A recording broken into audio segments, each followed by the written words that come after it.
I just spent like the past couple of minutes just watching reaction videos for like so long, and I also just got through watching Wrestle Talk's review of SmackDown in about 5 minutes, and it is Saturday, 5:19 p.m.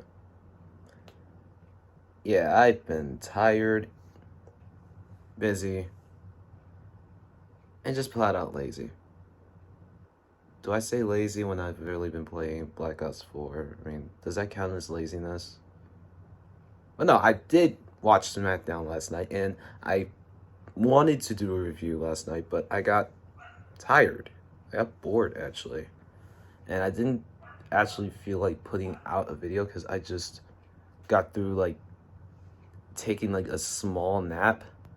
So I was like, do I even get up and record this video now? Or do I just try to get some amount of energy to just and just get on the PS5 and play some COD? So I did that. And then I stayed up until about 3 and then didn't go to sleep till around 4. And I got up around 12 this afternoon. So I was just tired. But no, I'm gonna get back on track with these review videos. John Cena opened up the show with a nice little promo. It's temptation to call out Roman for the first time. And for the first time since March 2020, he made an appearance on SmackDown. That's in the build up to WrestleMania and the Firefly Funhouse match. I hope many people remember that. He was joking around with the crowd and then threatening Roman Reigns while fans were getting fired up. It was a nice little way to start the show. Paul came out and said Roman was going to do it on his terms, and then Roman's going to accept the challenge on his terms or come out on his terms. And afterwards, he made a little bit of a fun mockery exiting out to his version of John Cena's theme song, which was actually really funny. I had a good laugh at it. Finn Balor versus Sami Zayn. First match to start out the show. It was really good. Definitely a very good match to start off the show.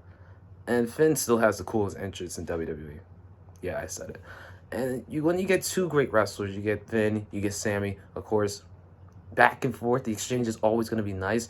Michael Cole had a dumb botch on commentary, calling the Blue Thunder Bomb a Michinoku driver, but no, it was the Blue Thunder Bomb. And yeah, you fucked up, Cole. Balor won with a flurry and a coup de grace. And then Baron Corbin had a little bit of an interview saying update on his life and how he's going. He has nothing. He lost his credit, his identity, and he made a little mockery of the fans, like his little cheap heat thing, saying he had to catch the bus today and it smells. Yeah, that's how every bus smells. Try to catch the SEPTA bus here in Philly. Yeah, it's not pleasant. But he asked himself what happened to him. And you know what? What happened? What did happen to Baron Corbin? We have no idea. Milwaukee Bucks had got their commemorative WWE Championship with winning the NBA title most recently. Congratulations to them. Big E had his little celebration segment cut off by Ziggler, Rude, Nakamura, Cesaro, and Apollo. So 1, 2, 3, 4, 5, 6 people. They hardly even got a chance to cut a little bit of a promo. It was crazy. It was crazy weird. And Cesaro got a little bit of a swing in. And you know what? I think this is a build to contenders for the Intercontinental Championship, which is good, I guess. And then we got the first Rolling Loud live match, which was Street Profits Angelo Dawkins versus Alpha Academy's Chad Gable. Nice little decent match to just have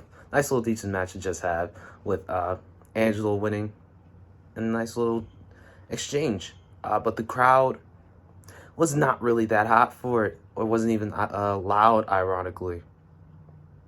But the stage setup, though, that's pretty awesome. That stage setup was pretty cool. Bianca Belair, Carmella had the rematch for the SmackDown Women's Championship at the same venue. Again, not bad. It was a solid match, but Bianca won with the KOD. Just a little bit of a thing here. You know, maybe while the Rolling Loud crowd isn't like specifically made for wrestling at all. It was a nice little thing for WWE to try to do something new. And a lot of people have been asking WWE to do something new. You got it. They tried it. And this is why they don't do new things. But they should try to hold a WrestleMania or even a SummerSlam in a 100,000 plus seat venue or arena here in the US or anywhere around the country. I would say a few of them besides AT&T Stadium. There's the Rose Bowl, Beaver Stadium, and Ohio Stadium. I think they can sell out huge. And those college crowds, those young kids, they'd be interested most likely. And you can get a whole city behind. You can get, plus with Beaver Stadium being right in the middle of like Pittsburgh, Philly, DC, New York, being close to those areas which are wrestling cities, you can definitely fill out that stadium for sure. Kevin Owens was then backstage. He was trying to help Tegan and Shotzi fix their tank, but we'll get to that in a little bit. And then he ran into Baron Corbin. Corbin just looks so down, looks so struggling. He apologized to KO for pretty much everything, and then KO hooked him up with, I think, $40 or $20. It looked like 40 because afterwards, after Corbin got hit in the balls, his Corbins, Bobby Roode and Dolph Ziggler stole his money. They stole his money, and they stole whatever else he had on him, and then KO came back with a chair to help him. Corbin's face turn is building slowly, but it's actually not that bad. It's actually do I agree with Pete on this one? Is this the best thing on SmackDown? Best thing that's building up so far? It feels like it. It's honestly something I'm very interested in. We got Edge, who came out with a promo along with Seth Rollins. They had a nice little back and forth with Seth cutting one of the best promos of his career, for sure, saying he's thrilled Edge is back and that he gets to pull. This time, he won't mess around and pull the trigger. He's going to pull and not pull the trigger. He's going to pull the trigger this time on Edge, and he's going to end his career. And the two had a nice little brawl with Edge almost hitting the spear, but Seth escaped. Just a little bit. I believe this SummerSlam match is going to be absolutely amazing. Toni Storm debuted on SmackDown against Zelina Vega. It was a nice little showcase for her, winning with the Storm 1, something I'd never seen before. So I like that. And it was like, if you paid attention to the match, there was like Zelina's head that whiplashed in the back. That was crazy though. Jimmy versus Dominic, a nice little match. I think again, it was some good matches. Nice little matches here on SmackDown last night, with Jimmy winning with a roll up on Dominic with the assist of Jay holding Jimmy on the back and it was nice. It was a nice match. I think it's another build up to a rematch for the tag team titles down the line, hopefully, probably on the SmackDown, or at SummerSlam on a pre-show. There is Roman, and then Roman Reigns came out. He had the little entrance standing with the Usos with the gold. The Bloodline has the gold. They are looking incredible. Roman, acknowledge Roman, of course, cutting a great promo. Wants Cleveland to acknowledge him. And, I acknowledge my tribal chief. He's the god of wrestling right now, for sure.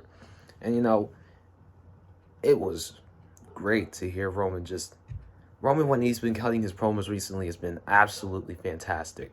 Ever since he got Paul on his side, his promo work, his mic work has gotten so much better, to the point where it's like, dude is probably in line for best talker of all time. One of the best talkers of all time. Even had a little joke about missionary position and how everything is the same, but he likes it different. Roman likes it different, so that was a little bit of a fun line. And he declined Cena's challenge, only for Finn to come out and challenge him, to which Roman accepted. So either, well, of course, because the match we know, Cena versus Reigns, is going to happen at SummerSlam for the Universal title. So this match is obviously going to happen on a SmackDown building up to the show.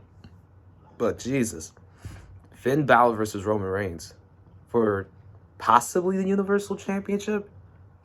That is fun. That is interesting. I like it. I'm very interested in it. And ever since Money in the Bank, SmackDown has just continued on that momentum Ever since returning to fans, SmackDown's momentum has gotten higher and higher and higher and higher and higher. They've been riding that momentum and they still going strong. They got good feuds going on for the Edge versus Seth, Cena versus Roman, IC titles, SmackDown tag titles, whoever's going to be the challenger for the SmackDown Women's title. Tony Storm's on the come up. Yeah, SmackDown is going strong. Still the best show on live TV, and network cable, for sure. SmackDown is really good. It's still been the best show, even before the pandemic and during the pandemic, and even now. It's still going strong. So this show gets a 4 out of 5. In the words of Wrestle Talk, this will be a smacktastic. For me, it's a great. It was great. It was a great show. I don't see any issues with it. And like I said, maybe WWE can think about selling out over 100,000 tickets at a venue that can hold up to 100,000. Not just a venue that can expand to 100,000, but a venue that can hold up to 100,000. I did mention Rose Bowl because that can expand up to 100,000. But think about it. They should think about it, because I still think that there is a huge interest in wrestling in the world today. And people drive out in groups to still see these shows. You saw it at the first SmackDown with fans, the first Raw with fans, Money in the Bank. The live tours are back. They're touring in Pittsburgh right now, so it's pretty crazy. It's now starting to get to somewhat of a normal, even with the Delta variant going around and a new variant apparently that's out now. But I enjoyed the show. I enjoyed SmackDown a lot, and I hope you all enjoyed the show too. For the people that are subscribing to my channel and tuning into my channel, thank you. Thank you. I really appreciate it. And to anyone that watches these videos along with every other video, thank you again. I really do appreciate it. You guys are absolutely amazing. I hope you all enjoyed the content, because I got so much more coming out. And I also am still working on the top 20 best WWE matches from the pandemic era. That's still a video that I'm going to be making and releasing in August. So stay tuned in August for that drop. I hope you all enjoy the rest of your weekend. Love and peace and safety always. Join the gang, subscribe to the channel, be notified, click that bell for all new videos that are dropping very soon. Be safe, follow all protocols, get vaccinated. I'll see you soon.